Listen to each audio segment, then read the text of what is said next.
Cerita Israel. Selamat menyimak.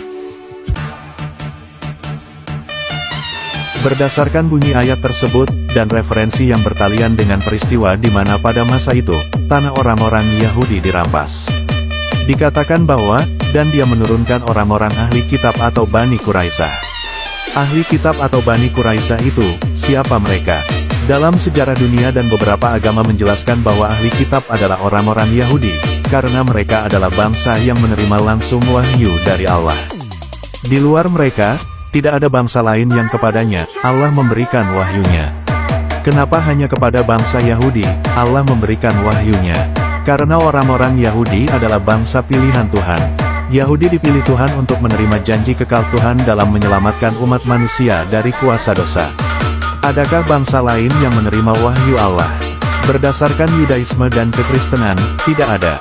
Karena Allah sendiri tidak mau memberikan janji kekalnya kepada orang lain atau bangsa lain selain Ishak dan keturunannya, yang disebut keturunan Abraham.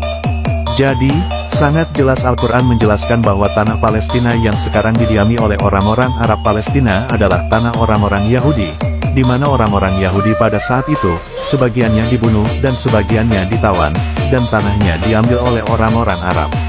Hal ini membuktikan bahwa, kaum Kadrun tidak jujur terhadap Al-Quran itu sendiri. Dan sengaja menutupi dengan suatu tujuan untuk membenarkan warga Palestina yang sekarang adalah penduduk asli atau pribumi di tanah Israel.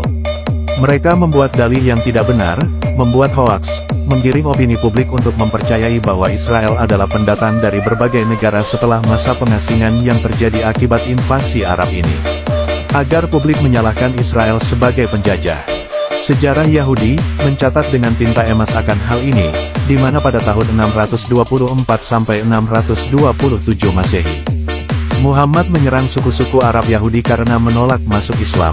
Akhirnya suku-suku Arab Selatan hancur. Pada tahun 626 Masehi, saat melakukan dakwah di Arab, Muhammad menangkap suku Banu Qurara, dan memaksa kelompok yang berjumlah sekitar 600 orang tersebut untuk memilih antara pindah agama atau mati. Setelah menghabiskan sepanjang malam berdoa, semua, kecuali 3 atau 4 orang Banu Quraran, dipenggal.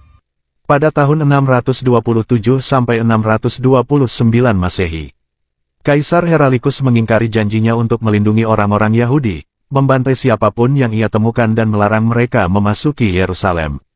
Ratusan orang Yahudi dibunuh dan ribuan orang diasingkan ke Mesir, mengakhiri kota-kota Yahudi di Galilea dan Yudea. Keputusan Heralikus tetap berlaku sampai penaklukan Muslim atas Yerusalem. Guys, sudah sangat jelas sekali, di mana Masjid Al-Aqsa didirikan di atas Bait Allah orang Yahudi, dan bahwa tanah Yudea dan Samaria yang disebut sebagai wilayah Palestina adalah tanah Israel dari versi Al-Quran, dan sejarah dunia umum, maupun sejarah Yahudi sendiri.